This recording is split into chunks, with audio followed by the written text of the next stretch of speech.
Salut! Salut à tous! Salut! Salut! Donc, cette semaine, on va vous présenter toutes les nouveautés de la semaine. Et il y en a plein. Il y en a énormément. Retour de Cannes.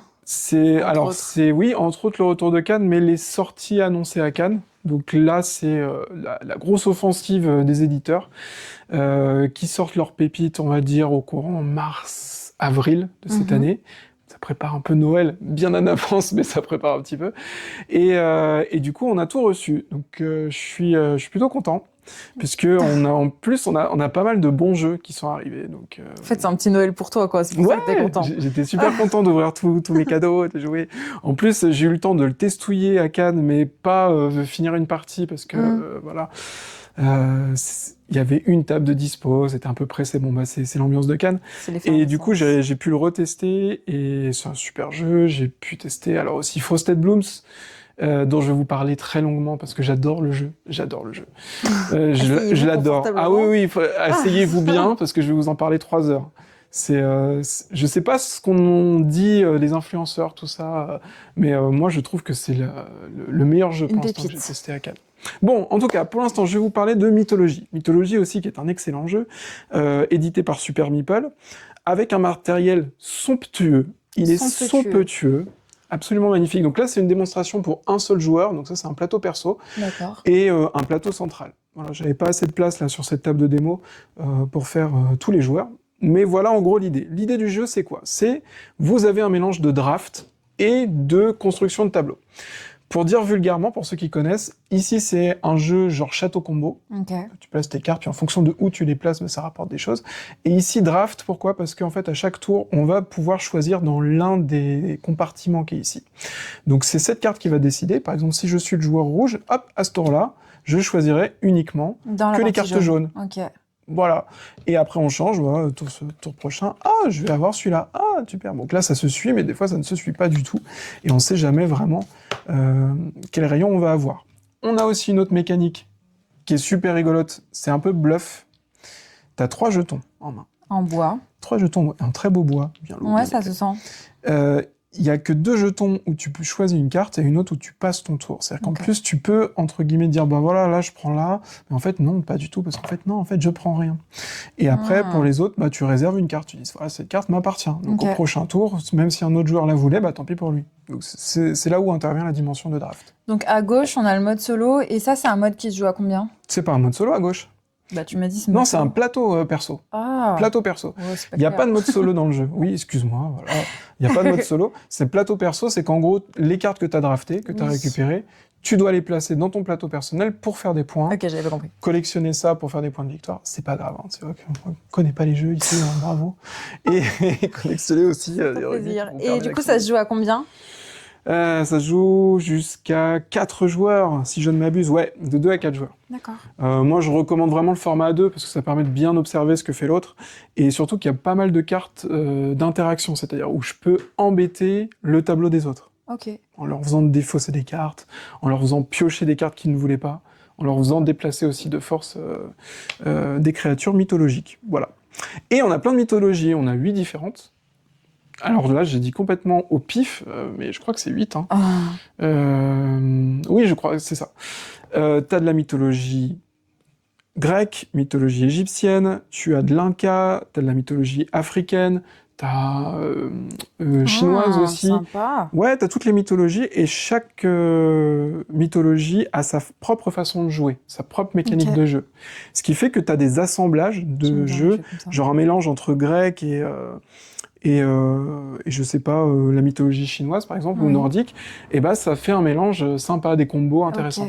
Voilà. En termes de difficulté, tu dirais qu'on est sur quoi? Alors, ils disent c'est à partir de 10 ans. Ouais.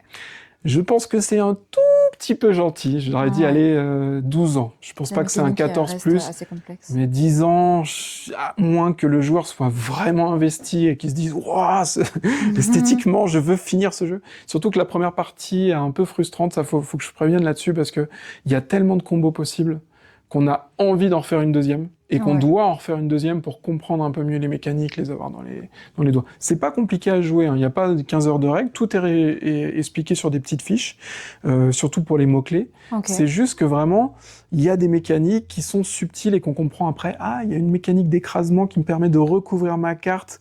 Au début, on comprend pas bien l'utilité, mais c'est en jouant qu'on comprend l'intérêt de faire ça. Enfin, je pense qu'il y a beaucoup de subtilité dans ce jeu-là, quoi. Ok, Et il est super bien équilibré. Voilà. génial. Donc ce jeu-là, pour info, on peut y jouer ce vendredi soir dans notre partie bar à jeu, parce que là, vous avez le menu avec mythologie et le second que tu vas nous présenter. Du coup, Attends, je veux juste faire un focus sur ce magnifique dessin. c'est une Pégase C'est une Pégase. que j'ai faite. Voilà, donc... Je trouve que la partie mythologie est très bien illustrée, donc t'as rien à dire. Non, c'est magnifique, c'est dans un style My Little Pony. J'aime Voilà, et dessous on a des petites fleurs car bien. Car nous avons... Frosted Bloom, mais là où tu teases un peu trop tôt, parce qu'on ira après. En fait, je l'ai mis en table de démonstration exprès pour qu'on puisse le voir. Ah. Par contre, je vais vous parler de chronologique, parce que ça, j'ai pas besoin de le sortir.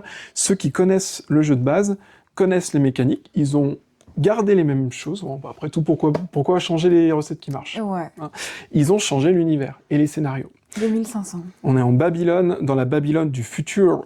Donc on va avoir des gens qui ont des pouvoirs cybernétiques, on va avoir des robots. Ils sont sympas les illustrations. Elles sont très jolies. Ouais. Vraiment, je préfère vraiment celui-là à la version avant qu'ils avaient fait en format 1K. Ok. Parce que les 1K, ça me touche pas trop. Je sais pas qui ça touche vraiment Ok. comme thématique. Peut-être Ça me 5K. plaisait moins. Là, je suis raccroché. Avant, c'était le Paris des années folles. Et là, Ah, on arrive dans une ok. thématique futuriste. C'est le même jeu. Ouais. Nouveaux scénarios, nouveaux endroits, nouveaux enquêtes, nouveaux objets. Je vous rappelle que le principe de chronologique, c'est de savoir quand, qui et où s'est passé ce meurtre. Non. Surtout le quand, par rapport au Cluedo classique où c'est juste qui et où. La dimension Et quand. avec quel objet? Colonel Moutarde dans la véranda. Mais oui. Mais là aussi, il y a l'objet, mais il y a pas de véranda. Je sais Ça pas. marche. N'importe quoi. Ok. Je vais te montrer un gros jeu. Ah, Il en alors, vide. si je peux me permettre quand même de faire Vas-y. une petite parenthèse, nous venons de recevoir, donc elle n'est pas encore remplie, notre superbe armoire librairie Warhammer, donc dans laquelle nous allons pouvoir mettre tous les bouquins Warhammer. En complément de notre superbe armoire qu'on a là-bas et des peintures qu'on vient de recevoir, donc ils sont en train d'être montés également, c'est un Ouais. peu le chantier. Oui. Et ben on vient de recevoir donc cette partie bouquin pour pouvoir répondre sur la totalité Ouais. des demandes Warhammer. Donc la Black Library qui est disponible bientôt, actuellement à la Guilde des Démons, qui va s'étoffer. On a l'Hérésidorus qui a été réédité et dont on profite de quelques exemplaires. Donc n'hésitez pas à venir les chercher avant qu'il n'y en ait plus et que ça vous coûte 250 € sur Amazon. Donc n'hésitez pas à venir et puis voilà. Et vous serez magnifiquement conseillé en plus. Oui, bien sûr, parce que ces livres, on est professionnels jusqu'au bout. Les jeux, on les teste tous. Et les bouquins, tu Et les... les bouquins, on les lit tous. Donc, le pire, c'est que c'est vrai, c'est que je me suis pris quelques bouquins pour quand même avoir une connaissance approfondie du lore, qui, entre parenthèses, c'est pas une corvée, parce que le lore est cool. Voilà. L'histoire de Warhammer. Bon, bref, c'est pas le sujet. Moi, le sujet, c'est un peu de musique. Ah, De la musique avant toute chose. je trouve magnifique ce jeu. Luthier. Alors, je vais le descendre. C'est un gros pépère, hein. C'est un beau cadeau. C'est un cadeau qui est pas si cher que ça, par contre. Il est très joli. On est sur 69 €. Ouais. Franchement, pour la qualité, le matériel qu'il y a à l'intérieur, Ouais. c'est pas déconnant. Les cartes sont toutes sublimes, elles sont toutes uniques. Vous avez donc des instruments, vous avez aussi des maîtres, vous avez des cartes illustrées pour la composition. Je vais vous expliquer C'est trop mignon. Donc rapidement. là, t'as les petits jetons sur le chevalet. Et ouais, Sur c'est le volant. super beau, hein. Il y a Ouais. une version de luxe avec tout ça en relief, mais là déjà cette version-là suffit largement en termes de qualité de matériel. Vous avez des jetons lourds. Et le but du jeu, c'est quoi? Alors le but du jeu, ça va être... Alors déjà, c'est de la programmation. C'est important pour moi de vous expliquer ça, parce que la programmation, ça veut dire que vous allez d'abord placer vos ouvriers sur les 4 secteurs qui vous seront proposés dans le jeu. Ok. Donc on a simplement 4 secteurs. Pour un jeu expert, c'est cool, c'est pas un truc où il y a 12 000 actions. Ok. On n'est pas sur du civolution, on sait plus quoi faire tellement on a de choix. Là, on a 4 actions possibles. Soit aller récupérer, on appelle ça un maître un maître artisan, un maître luthier, qui va en gros vous servir de point de victoire, hein, c'est un des moteurs du jeu. Soit vous allez réparer, alors c'est ici, réparer un instrument cassé, soit vous allez... réparer, hein, j'ai dit quoi? Oui, réparer. Oui, j'ai dit c'est réparer, ça, voilà. super, Soit vous allez aussi faire un concert avec les instruments qui ont été faits, soit vous allez chercher des nouvelles technologies, c'est-à-dire un savoir-faire, apprendre à construire de nouveaux instruments. Tu peux avoir de la guitare d'époque, de la guitare Renaissance, de la viole de gambe, de la harpe. Toi, j'étale un peu ma culture. Ça fait très viticulture dans la mécanique, non? Du tout. Presque, mais pas du tout. Non, mais si, on y est complètement. C'est de la pause. Mais enfin, bien sûr que si. C'est plus de la programmation. En fait, si je dois comparer un jeu... tu dois faire programmer. Hein? Dans viticulture, tu programmes. Ah oui, oui. C'est dans la mécanique que je te parle. Ouais, mais là, c'est vraiment tu poses tout le monde et seulement après, chaque joueur va résoudre au fur et à mesure les actions. Donc, cette programmation, elle est assez intéressante. Mais c'est aussi un peu moi, ce que j'aime moins dans le jeu parce que du coup, tu regardes un peu les joueurs faire leur vie et ça t'intéresse pas trop. Donc, c'est un jeu que je recommande vraiment pour son mode solo, pour ceux qui jouent en solo, et pour le 2 joueurs. Voilà. Parce que là, ça t'intéresse vraiment ce que fait l'autre. Même s'il y a peu de façons de s'embêter, c'est un vrai euro. Hein. C'est un vrai de vrai. Voilà. Il est très beau. Ouais, il est magnifique. C'est un jeu expert avec un super matériel, on ne le dit pas assez. Il y a une partie un peu dés. Ici, dans la partie concert, on doit jeter des dés, donc il y a une partie quand même où là, ça devient moins programmation. Un peu plus hasard, mais encore une fois, quand c'est bien fait, quand c'est subtil. Oui, c'est ça, quand c'est pas la majeure partie du jeu. Ouais. Voilà. Frosted Bloom, est-ce que je vous ai déjà dit que j'adorais ce jeu? Je crois que oui. Oui, parce que depuis que je suis rentré de Cannes, ça doit faire la 15e partie de ce jeu que je fais, et j'adore. C'est tout simple, mais c'est hyper intelligent. C'est bien fait. Et qu'est-ce qu'on peut demander mieux à un jeu de société que quand les mécaniques en fait servent à quelque chose, déjà. C'est pas du remplissage du tout, il y a rien qui sert de remplissage.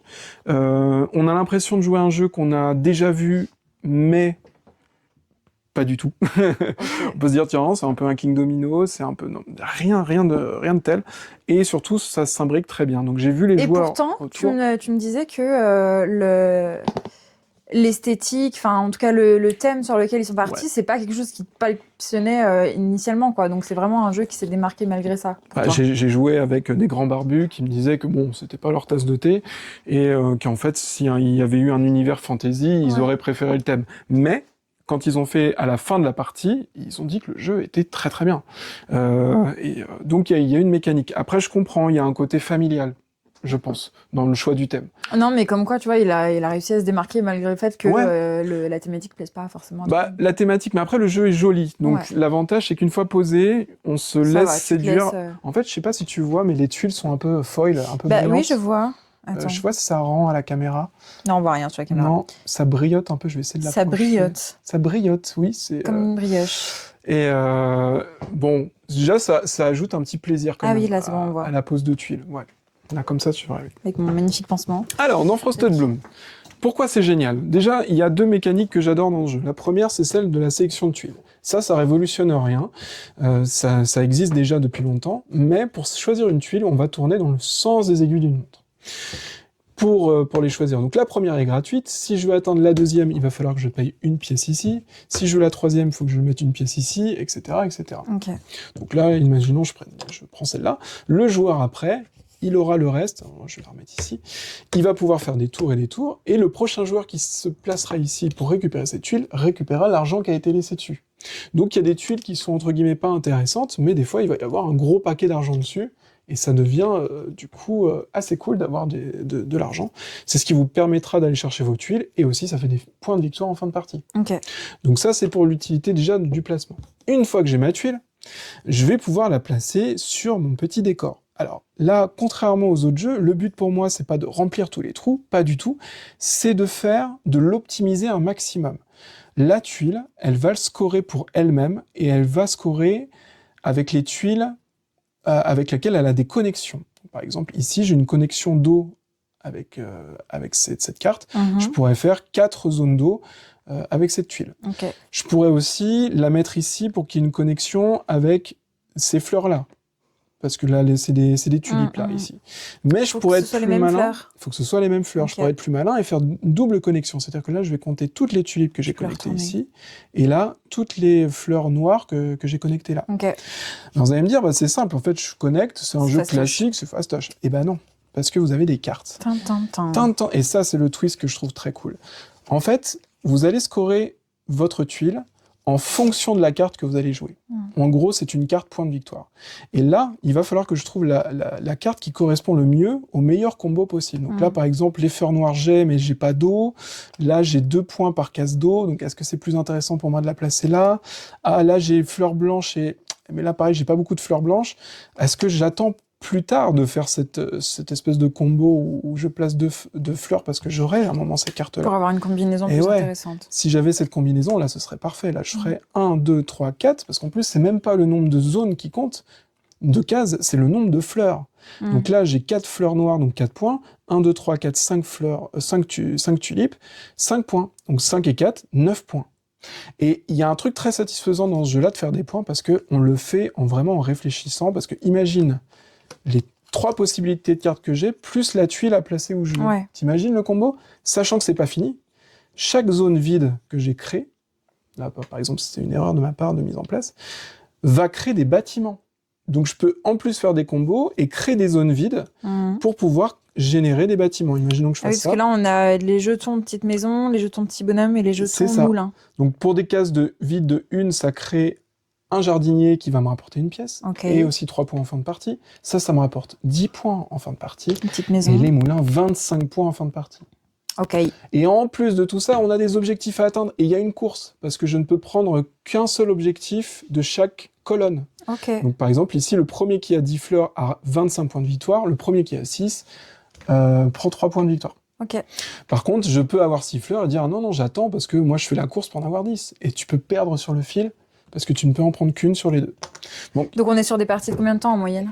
Eh ben c'est assez rapide. C'est ça le truc en plus. C'est assez dynamique. On laisse le temps. Alors nous, ce qu'on faisait, pour être sûr quand même, parce qu'il y a une grande part de réflexion dans la façon dont je le pose, on pose pas n'importe comment, et avec quelle carte je fais comboter. Nous, pendant ce temps-là, avec les autres tuiles, on faisait des tests. On pouvait essayer pendant le tour des autres pour voir en gros sur quoi on part. Ça, on gagne du temps, ça évite de tester toutes les tuiles une par une, mais on est sur des parties de 45 minutes, 1 heure. Ok, d'accord. Quand on a l'habitude. Ouais. Première partie, on est sur une bonne heure.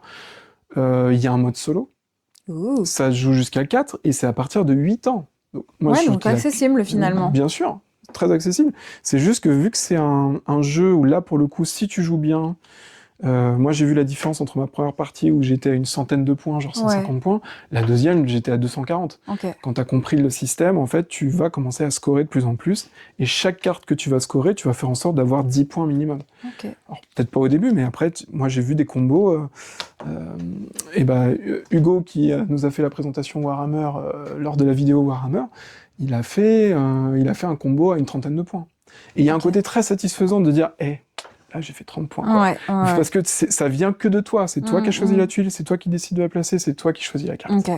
Donc, il n'y a pas ce côté dépit, c'est la seule que je pouvais m'offrir et je sais pas comment faire. Il y a vraiment un intérêt à chaque tuile. Tu es super intéressé par ton plateau. Le plateau des autres aussi, c'est plus facile à suivre parce que tu ne scores pas toute ta zone, mais juste la tuile que tu poses. Donc, ça te permet de regarder quand il pose sa tuile et qui pose sa carte, comme ça tu vois la corrélation entre les points qu'il fait et ce qu'il a posé.